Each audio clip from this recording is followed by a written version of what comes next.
E hoje o tema da mensagem, como nós estamos nas sequências, hoje é uma adoração renovada, parte 2.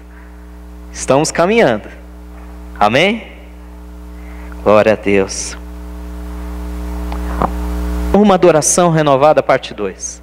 Como é importante buscarmos em Deus as bases, os princípios bíblicos da adoração. O que uma adoração pode fazer na nossa vida. Nós já descobrimos o poder que ela tem, nós já descobrimos a importância que ela tem, nós já descobrimos como devemos adorar, que deve ser em espírito, não pode ser de qualquer maneira, não pode ser só música, só arte, tem que ser em espírito, tem que ser coração voltado, tem que ser verdadeira, tem que ser sincera. Agora hoje nós vamos ver em uma adoração renovada, parte 2, quais são os benefícios dessa adoração. E ela nos traz benefícios. Livro de Atos, capítulo 12.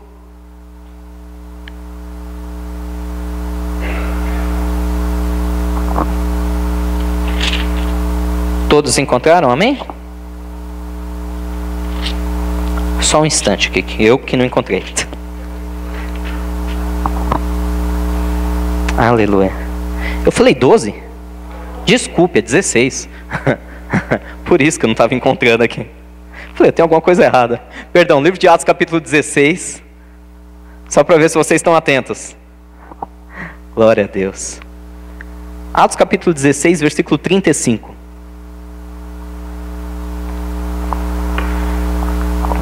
Eu vou ler, Atos 16, 35. Deixa eu só pedir para trocar minha Bíblia. Alguém pode pegar só a outra versão, por favor? Atos 16. Agora eu tenho que ser mais ágil. Versículo...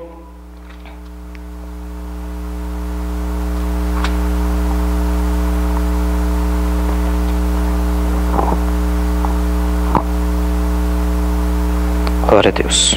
Me perdi aqui. Atos 16, versículo 35. Achei. Diz assim, essa é a nova versão internacional, eu gosto bastante dessa tradução, por isso que eu fiz questão de ler nela. Quando amanheceu, os magistrados mandaram os seus soldados ao carcereiro, com esta ordem: soltem estes homens. E o carcereiro disse a Paulo: os magistrados deram ordem para que você e Silas sejam libertados.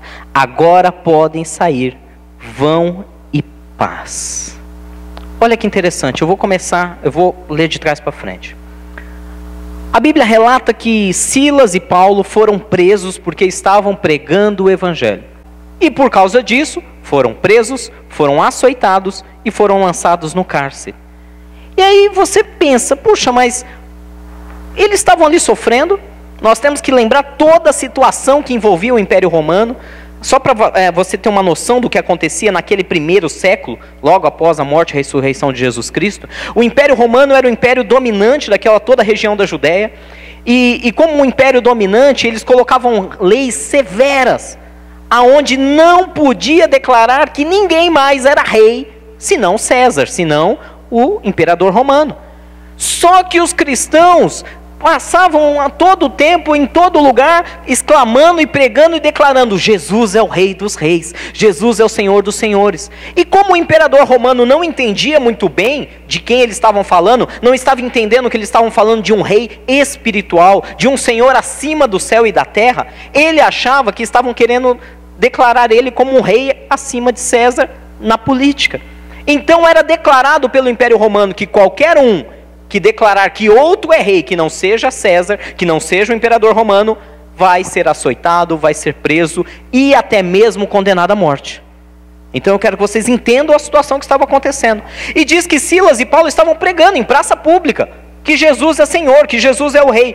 Então os soldados vieram, o prenderam, açoitaram e lançaram no cárcere. E aqui você vê no versículo 35 que de manhã os magistrados vieram e falaram para o carcereiro: solta eles. Solta eles.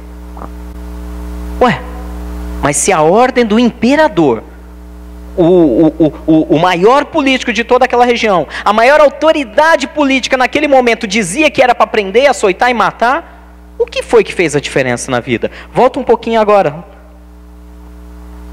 Lá no versículo 24 diz assim, quando eles foram presos: tendo recebido tais ordens, os lançou no cárcere interior e lhes prendeu os pés no tronco. E por volta da meia-noite, versículo 25, Paulo e Silas estavam orando e fazendo o quê? E cantando hinos a Deus. E os outros presos ouviram.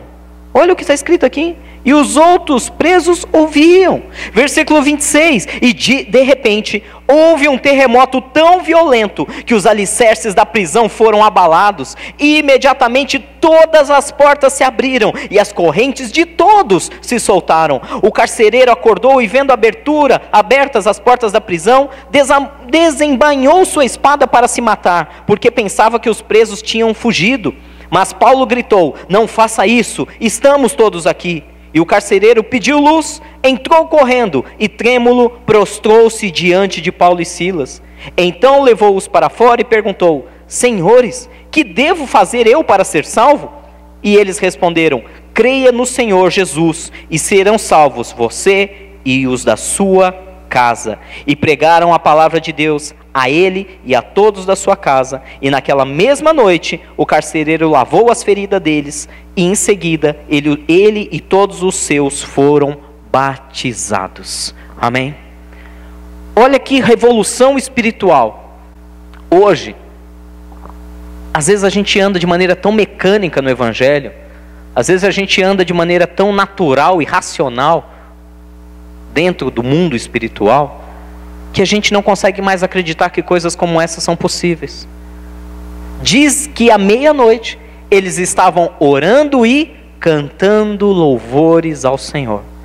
Eles estavam adorando a Deus. E de repente, no meio daquela adoração, veio como um vento impetuoso, e ele bateu e derrubou todas as portas, quebrou todas as correntes, e não só Paulo e Silas, mas todos os presos da prisão foram livres de uma vez. O carcereiro entrou em pânico. Diz que ele entrou e falou: meu Deus, as portas estão abertas, as correntes estão quebradas, todos os presos fugiram, o imperador vai mandar me matar, eu vou tirar minha própria vida. Quando ele ia fazer isso, desembanhou sua espada, Paulo gritou, falou: não faz isso, estamos todos aqui. Mas vocês não fugiram, não? Por quê? Porque nós estamos aqui para anunciar o Evangelho para você e para sua família. É o poder do louvor que quebra literalmente correntes, cadeias, abre portas. Gente, eu volto a dizer, nós precisamos sair daquela maneira velha de pensar, da maneira humana, da maneira racional. Ah, mas quando que eu posso estar adorando e acontecer uma coisa dessa? Nós não temos ideia ainda do poder que há no louvor verdadeiro, na adoração verdadeira. Às vezes nós vemos a casa de Deus, ficamos com a mente tão distante, pensando em outras coisas, pensando na dívida, no problema. Às vezes nós entramos aqui e ficamos preocupados com o que temos que fazer amanhã, quando nós temos que prestar atenção em como nós estamos adorando. Um louvor verdadeiro liberta, literalmente. Literalmente. Abre portas, literalmente. Eu lembro de épocas da minha vida, épocas muito difíceis, financeiramente falando. Muito difíceis. E eu lembro que eu sempre escutava isso ao meu coração, algo como se Deus ministrasse isso ao meu coração. Nos momentos de maior dor, maior angústia, Deus sempre colocava uma música, um cântico, algo que, quando eu começava a entoar, parece que tudo era transformado. Parece não, tudo era transformado. Literalmente as portas se abriam, as correntes caíam, e nós precisamos aprender esse segredo. Nós precisamos sair da mesmice espiritual, da racionalidade humana no mundo espiritual, e precisamos aprender a fazer igual Paulo e Silas. Na hora que a coisa está apertada, na hora da prisão, na hora da cadeia, na hora do desespero, mesmo com dor, sendo açoitado, mesmo com os pés presos no tronco, é hora de abrir os lábios e adorar. É hora de fazer isso. Eles estavam açoitados e com os pés no tronco, você acabou de ler. Você acha que isso é motivo de estar adorando a Deus? Hã? Quantas vezes a gente, por muito menos, ô Senhor, o Senhor não está vendo? Ah, Deus, o Senhor não está vendo o que eu estou passando? Puxa, Deus, mas nem para aliviar um pouco. O camarada tinha tomado chicotadas nas costas, prenderam os pés dele igual de um escravo num tronco. Detalhe, não pense você que as cadeias eram muito diferentes do que são as de hoje, viu? Geralmente as cadeias naquela época não eram edificações para fora do solo, eram todas subterrâneas, úmidas, frias, escuras, rato, água, tudo junto. Aquela bagunça. É mais ou menos o que você vê hoje nas penitenciárias superlotadas. Era uma situação de terror, fora a dor dos açoites e a vergonha de ter sido preso. Aí você fala, puxa, esses aí podiam ter feito igual a mulher de Jó, né? Amaldiçoa teu Deus e morre. Não. Diz que eles estavam orando e adorando a Deus. Você consegue trazer isso para a sua vida hoje? Você consegue trazer no momento da tristeza, da dor, ao invés de murmurar, ao invés de colocar a culpa no pastor, na igreja, no teu marido, na mulher, no filho, no patrão, você consegue no momento daquele refletir e falar, Deus, em tudo seja adorado o teu nome. Em todas as coisas o seu nome seja engrandecido. E acima de tudo o Senhor seja louvado pelos meus lábios. Podem prender meus pés, podem bater nas minhas costas, podem arrancar meus braços, mas os meus lábios não se calarão, vão te adorar. Essa é a hora de fazer a diferença, meu irmão. Com todo o carinho, eu falo para vocês hoje, com todo o carinho eu os exorto. No momento da dificuldade, saia da mediocridade. Eu sei que é forte essa palavra, mas existe uma mediocridade cristã. Uma mediocridade onde a gente não avança espiritualmente, onde a gente fica sempre na mesmice. Frequentadores de igreja, às vezes nós nos tornamos. Às vezes nós nos tornamos avaliadores da razão. Olha, essa situação está assim, assim, assim. O médico falou, então se o médico falou, está falado. Não aceite. Vá ao mundo espiritual, entre nas regiões celestiais e conquiste, ou melhor, traga à existência aquilo que Jesus já conquistou por você. Ele diz que Ele já conquistou por nós toda a sorte de bênçãos nas regiões celestiais. Já estão à nossa disposição. Se nós nos conformarmos, se nós, num momento desse, como Paulo e Silas, dizer, olha, eu vou morrer mesmo. Eu vou morrer mesmo, não tem muito o que fazer, já que eu estou preso, a coisa está feia. Não se conforme, adore a Deus, busque o sobrenatural dizendo, Senhor, nem que seja só minha alma, mas ela vai te adorar. Adoração nem sempre envolve notas rebuscadas. Eu já tive momentos de adorar a Deus com um gemido, com lágrimas, sem sair uma palavra inteligível. Já teve momentos que a minha dor era tanta, que eu só conseguia ajoelhar, derramar lágrimas sem balbuciar nada com nada. Mas naquele momento a lágrima, meu coração dizia, Senhor, eu não desisto, a adoração é tua. Não é o meu momento que eu estou vivendo que eu vou deixar de te adorar. Não é a situação que eu vivo que vai impedir que eu te adore. Amém? Paulo e Silas entenderam isso. Paulo e Silas, presos, eles fizeram exatamente isso. E mesmo assim, eles foram libertos. Tem uma situação muito parecida, volta comigo um pouquinho. Ainda no livro de Atos.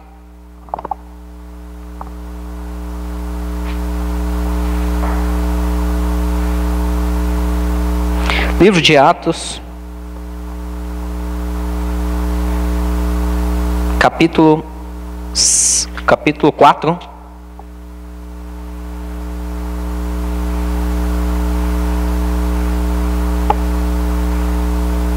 Livro de Atos, capítulo 4.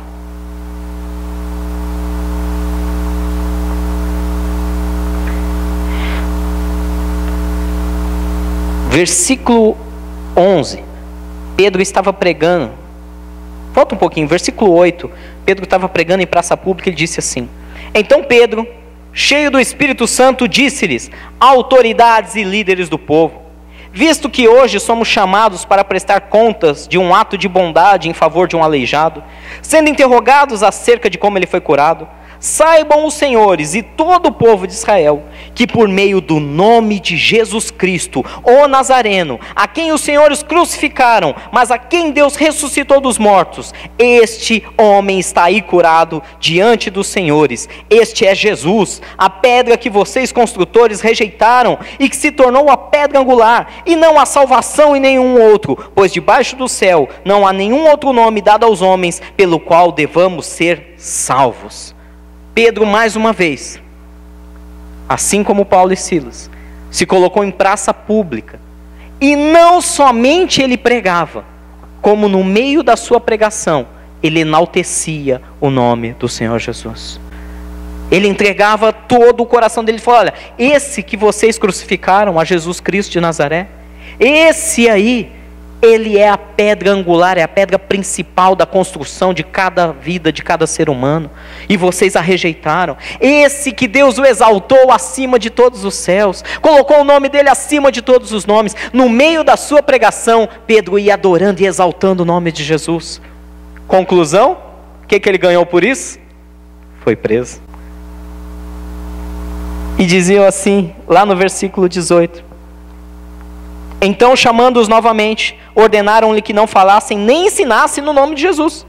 Mas Pedro e João responderam: julguem os senhores mesmo, se é justo aos olhos de Deus obedecer aos senhores e não a Deus. Pois não podemos deixar de falar o que vimos e ouvimos. E depois de mais ameaças, eles o deixaram ir. Não tinham como castigá-los, porque todo o povo estava fazendo o quê? Estava louvando ou glorificando a Deus pelo que acontecera. Pois o homem que fora curado milagrosamente tinha mais de 40 anos de idade. Olha que interessante. Pedro, se você pegar lá desde o começo do capítulo, a história toda, Pedro vinha passando, chegou na porta do templo, tinha um homem lá, aleijado, pedindo esmolas, vocês já conhecem a história, e Pedro falou a célebre frase para ele: não tenho ouro nem prata, mas o que eu tenho eu te dou, em nome de Jesus, levanta e anda. O homem foi curado. O que aconteceu? A multidão começou, falou: olha, aqueles homens curaram. Os magistrados, os escribas, os doutores da lei, revoltados, foram interrogar: com que autoridade você faz isso? Olha que interessante. Você estende a mão, ajuda alguém, e ainda alguém vem te perguntar: por que você está fazendo isso? Quem te deu ordem de fazer isso? Quantas vezes vivemos isso, né? Às vezes no trabalho você tem uma ideia fantástica, vai lá, desenvolve algo, ao invés das pessoas se alegrarem, aquilo que você desenvolveu vai abençoar vidas. Não, vem o ciúme, vem a inveja. Não, mas por que você está fazendo isso? Dentro da casa de Deus. Gente, é vergonhoso, mas é sincero isso. É verdade, eu não posso tapar o sol com a peneira. Quantas vezes dentro das igrejas Deus vem, te dá um dom, te dá uma autoridade, você começa a ser usado com poder, começa a ser usado com glória, vem alguém e fala: mas quem te deu ordem para usar a palavra, para pregar a palavra de Deus? Quem te deu ordem para adorar a Deus? Quando alguém te perguntar isso, você diz: Deus não só me deu ordem, Deus me deu talentos e dons para adorar o nome dele. E diz que eles estavam fazendo isso, apertando Pedro. Pedro se levanta na maior autoridade e fala: olha aqui, em nome de quem? Em nome de Jesus, aquele que vocês crucificaram, aquele que é o Rei dos Reis, o Senhor dos Senhores, que está acima do céu e da terra. Pronto, era motivo suficiente para ser preso e morto. Só que por que não prenderam eles? Porque viram que a multidão, vendo o milagre de Deus, começou a adorar a Deus. A adoração te livra ou de dentro da cadeia, na hora que você está sendo açoitado, ou a adoração te livra da cadeia. Depende. Isso aí é Deus quem vai decidir. Mas que ela te livra do cárcere e da morte, ela te livra. Mais uma vez, versículo 21. E depois de mais ameaças, eles os deixaram ir. Não tinham como castigá-los. Por quê? Porque todo o povo estava louvando a Deus pelo que aconteceu. Uma adoração renovada, quando você é usado pelo Espírito Santo de Deus, quando você está adorando a Deus com o teu espírito renovado, pessoas são curadas, pessoas são libertas, e todos ao redor, quando olham, reconhecem: puxa, isso aí é obra de Deus, isso aí é obra de Deus. Queridos, vamos tocar num nervo exposto. Por que muitas vezes a igreja de Jesus ela é criticada? Porque ela promete coisas aonde não acontecem. Quantas vezes vemos faixas, banners, cartazes, campanha de milagres, e não acontece milagres. Campanha de libertação, e não acontece libertação. Quantas vezes vemos a igreja de Jesus prometendo um alimento que ela não está dando? Prometendo. Quantas vezes você passa em algumas determinadas igrejas, e algumas têm, cada uma tem o seu slogan: Determinadas igrejas costumam colocar slogans como o Deus vivo está aqui, aqui se invoca o Deus vivo, aqui é a presença de Deus. E aí você entra por aquela porta esperando encontrar isso e nada, não acontece nada. Por que essas coisas acontecem? Porque falsas promessas às vezes surgem dos púlpitos das nossas igrejas. Porque não estamos adorando a Deus o suficiente para invocar a presença dEle. Não estamos entregando nosso coração de maneira tão suficiente, a ponto de Deus deixar, entre aspas, o que está fazendo e vir receber a adoração e se fazer presente junto conosco. Precisamos renovar a adoração, amém? Precisamos renovar. Não podemos nos contentar com a coisa mecânica. Não podemos nos contentar com glória a Deus e nada acontece. Temos que adorar a Deus de tal maneira, renovar a nossa adoração de tal maneira, que o Espírito Santo de Deus venha e encha esse lugar. Encha de uma maneira tão gloriosa que nem nós possamos suportar. Quando nós adoramos a Deus, a glória de Deus enche o lugar. Vamos comigo, abra comigo, livro de 2 Samuel.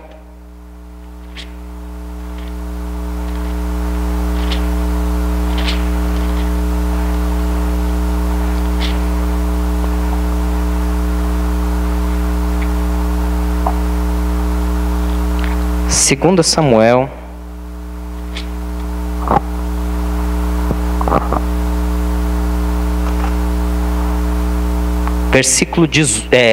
Segundo Samuel capítulo 7, versículo 18.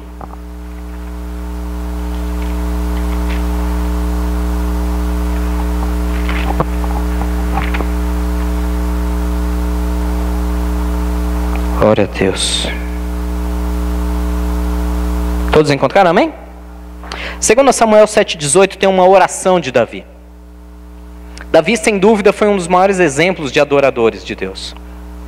Ele entendeu de tal maneira como captar a presença de Deus, como agradar a Deus através da sua adoração, que Deus chegou a dizer algo muito profundo. Deus chegou a dizer que Davi era um homem segundo o coração dele, segundo o coração de Deus. E olha que nós sabemos que Davi fez um monte de coisa errada. Nós sabemos do famoso adultério de Davi, da maneira como ele tramou a morte do marido da mulher com quem ele adulterou. Nós sabemos de todos esses erros, e mesmo assim Deus fez questão de dizer na sua palavra: achei Davi meu servo, homem segundo o meu coração. Ele estava falando do pecado, do adultério? Não. Ele estava exaltando a maneira como, mesmo sabendo dos seus erros, das suas falhas, das suas limitações, a maneira como Davi abria mão de tudo para adorar a Deus. E diz aqui, versículo 18, capítulo 7 de 2 Samuel: então o rei Davi entrou no tabernáculo, assentou-se diante do Senhor e orou: quem sou eu, ó soberano Senhor? E que é a minha família, para que me trouxesses a esse ponto? E como se isso não bastasse para ti, ó soberano Senhor, também falaste sobre o futuro da família deste teu servo? É assim que procede com os homens, ó soberano Senhor? Que mais Davi poderá dizer-te? Tu conheces o teu servo, ó soberano Senhor. Por amor de tua palavra e de acordo com tua vontade, realizaste este efeito grandioso e revelaste ao teu servo. Quão grande és tu, ó soberano Senhor! Não há ninguém como tu, nem há outro Deus além de ti, conforme tudo o que sabemos. E quem é como Israel, o teu povo, a única nação da terra que tu, ó Deus, resgataste, para dela fazeres um povo para ti mesmo, e assim tornaste o teu nome famoso, realizaste grandes, impressionantes e maravilhosas, ao expulsar nações de seus deuses diante desta mesma nação que libertaste do Egito. Tu mesmo fizeste de Israel o teu povo, particular para sempre, e tu, Senhor, te tornaste o seu Deus. Este momento da oração de Davi é um momento muito especial. Deus havia feito promessas para Davi. Vocês têm promessas de Deus, amém? Primeiramente, Deus fez promessas. Ungiu Davi quando ele era apenas um menino. O profeta foi até ele e disse: você vai ser o próximo rei de Israel. Ele era um menino de uma casa pobre, de uma família pequena. Ele era pastor de ovelhas, e o pastor de ovelhas naquela época, ele era considerado, não sabe fazer nada, não presta para nada, põe lá para tomar conta das ovelhas. Era a última escala da hierarquia social trabalhista. E mesmo assim, ele tinha os seus momentos de adoração com Deus, desde pequeno. E Deus deu uma promessa para ele. Deus cumpriu essa promessa, tornou ele rei de Israel. E quando o rei, ganhando batalhas, fazendo no auge do seu poder, do seu império, veio a sua queda. Veio o pecado, veio o adultério, veio a morte do marido de Batseba, o assassinato dele, a trama. Veio o profeta e o repreendeu duramente. Você fez mal aos olhos de Deus. Conserte o seu pecado. Automaticamente, diz a palavra de Deus, automaticamente. Davi nem titubeou. No mesmo momento ele sentiu a dor, sentiu a sua miséria, se prostrou e pediu perdão ao Senhor. Tanto que, se você for lá buscar na palavra, o profeta disse: antes mesmo de você pedir perdão, Deus já te perdoou. Você já imaginou numa coisa dessa? Depois de tudo isso que esse camarada fez, antes dele abrir a boca para pedir perdão, Deus falou: já te perdoei. Por quê? Porque Deus conhece os corações. E aqui nesse momento, nessa oração específica que Deus me trouxe aos olhos, Davi estava já numa boa fase da sua vida, agradecendo a Deus pelo que Deus tinha prometido. Deus fez uma promessa para ele e disse: Davi, eu não te falei que você ia ser rei? Falou, Senhor. Não cumpri? Cumpri. Cumpriu. Agora eu estou dizendo que nunca mais, em toda a história, vai faltar sobre o trono de Israel um descendente teu. Eternamente sobre Israel, os descendentes dos tronos serão descendentes diretos de você. A sua linhagem estará para sempre no reino. Davi ficou maravilhado, falou: Senhor, isso é muito forte, isso é maravilhoso. E digo mais: o Rei dos Reis, o Senhor dos Senhores, aquele que há de conquistar todas as nações, ele vai vir da sua descendência.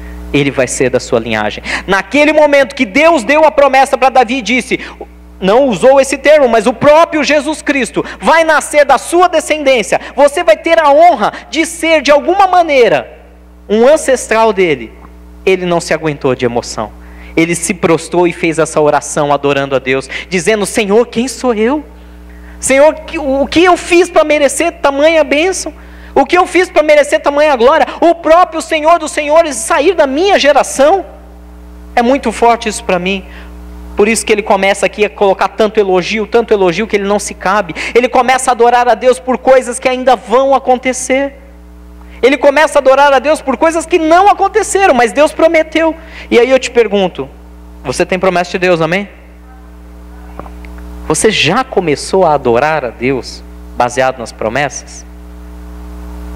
Ou você ainda está esperando ver para crer? Você já está adorando a Deus? Você já começou a fazer igual Davi? Olha o que Davi fala aqui. Versículo 20, que mais Davi pode dizer-te? Tu conheces o teu servo, soberano Senhor, por amor da tua palavra, de acordo com a tua vontade. Versículo 22, quão grande és tu, soberano Senhor, não há ninguém como tu, nem há outro Deus além de ti, conforme tudo o que sabemos, quem é como o Senhor, que realiza grandes, impressionantes, maravilhosas coisas ao expulsar aquele povo? Ele começa a adorar a Deus por coisas que ainda não aconteceram. Meu irmão, deixa eu te contar um segredinho espiritual. Você já viu hoje que a adoração quebra cadeias, abre portas, te impede de furadas, de frias, de ser preso, como Pedro.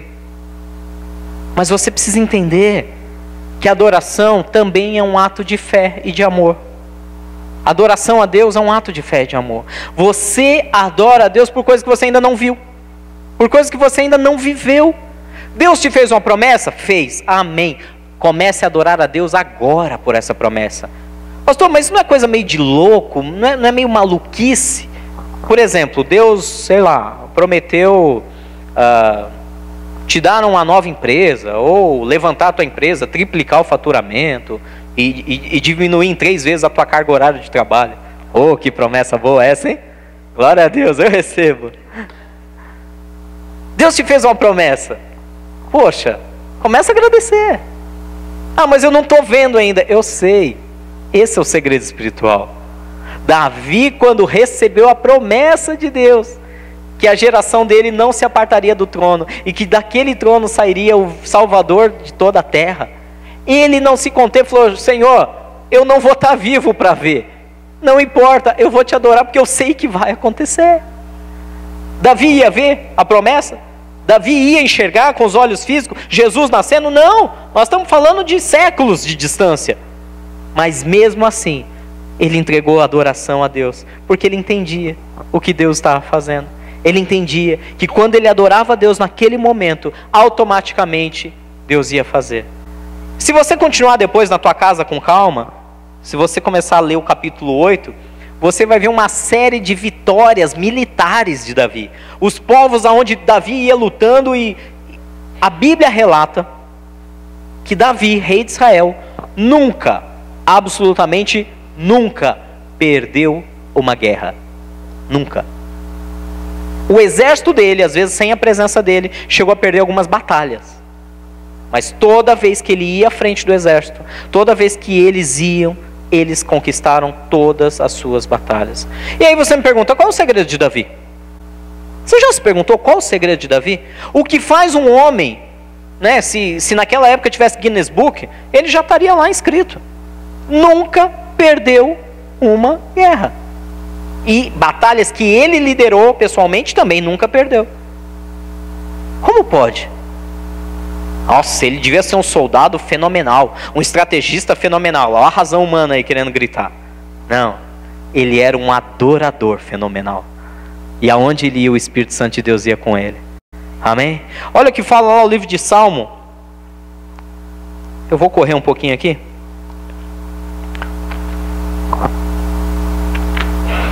Salmo, o último salmo da Bíblia. Conhecido também.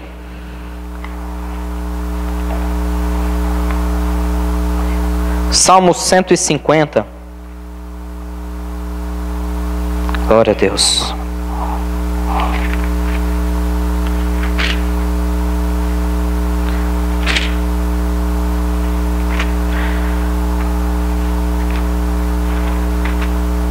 Salmo de número 150. Diz assim: Aleluia!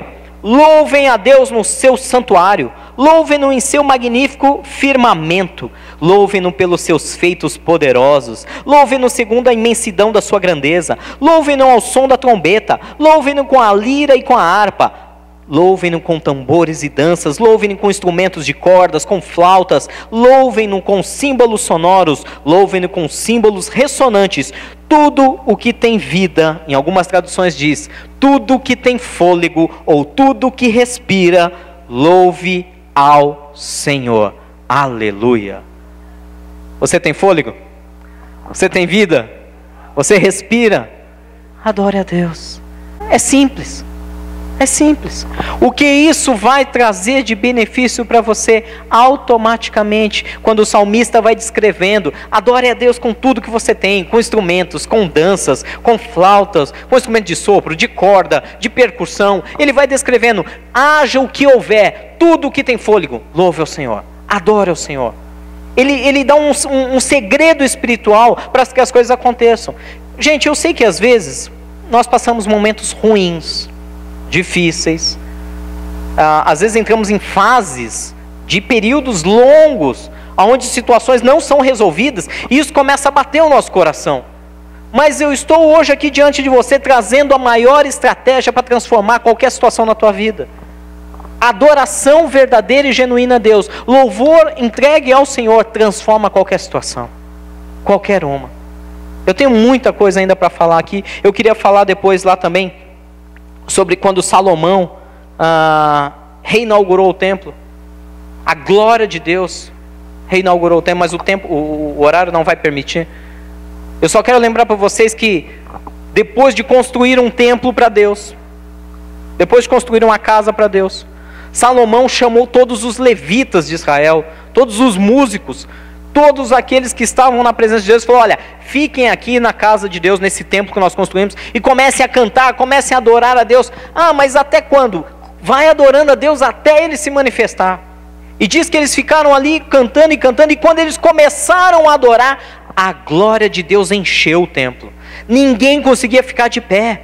Ninguém conseguia ficar de pé, tamanha era a presença de Deus. Lágrimas de alegria fluíam entre eles, porque Deus encheu aquele lugar da presença dEle.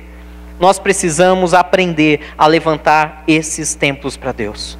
Não é um templo físico, não são essas paredes bem adornadas. Nós precisamos aprender, como diz lá, que depois que Jesus morreu e ressuscitou, o véu do templo se rasgou, nós tivemos acesso ao Senhor. Como o próprio apóstolo Paulo fala, nós somos templos do Espírito Santo de Deus. Nós precisamos aprender a colocar a nossa vida, o nosso templo, de tal maneira que a nossa adoração flua e Deus encha, a glória de Deus enche esse templo vivo. Precisamos caminhar para isso, igreja. Precisamos sair desse comodismo. Precisamos sair dessa racionalidade. Volto a apelar a vocês sobre isso.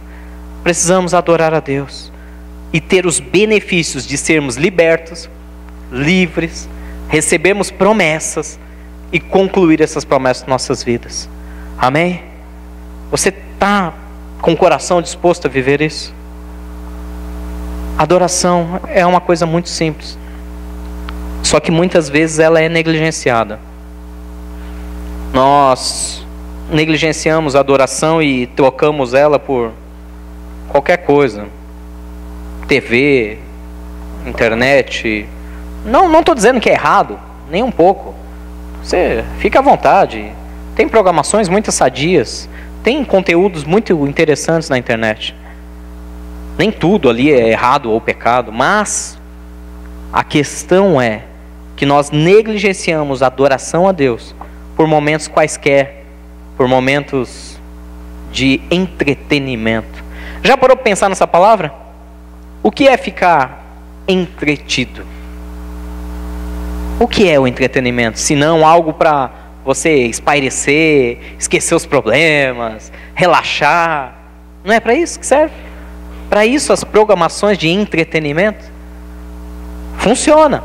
Ajuda um pouco, mas no dia seguinte você volta ao problema, volta a trabalhar, volta à pressão, e você precisa se entreter de novo, e de novo, e de novo, e de novo. Quer um segredo? Para o seu entretenimento sair disso e ser resolutivo, ele resolver problemas na tua vida, troque um pouquinho do seu entretenimento por adoração. Troque, vai em doses homeopáticas. Não consegue cortar de vez? Troque. Eu vou separar meia hora do meu entretenimento, que duraria 4 horas na noite, para adorar a Deus. Sozinho, vou me trancar no meu quarto, vou ligar lá um louvor, vou colocar um DVD de adoração, de alguma música, e vou buscar a Deus. Faz esse segredo. Vou recapitular. Você vai ser livre da angústia maior no momento da prisão, como Paulo e Silas foram. Você vai ser livre de entrar dentro da prisão, como naquele momento específico Pedro foi. Você vai receber promessas de coisas longínquas. Na hora que você estiver adorando a Deus, Deus vai começar a te fazer ver o que vai acontecer com a tua vida. E aí é o outro segredo espiritual, onde você mais adora e mais agradece, porque sabe que Ele vai fazer. E quando você adora antes de acontecer, é a principal arma, o principal gatilho para liberar o milagre da tua vida. E então, você pega o exemplo de Salmo 150. Você pega tudo que há em você, todo o teu fôlego, toda a tua vida, e adora a Deus. Automaticamente, Deus vai renovar a nossa vida de adoração. Amém?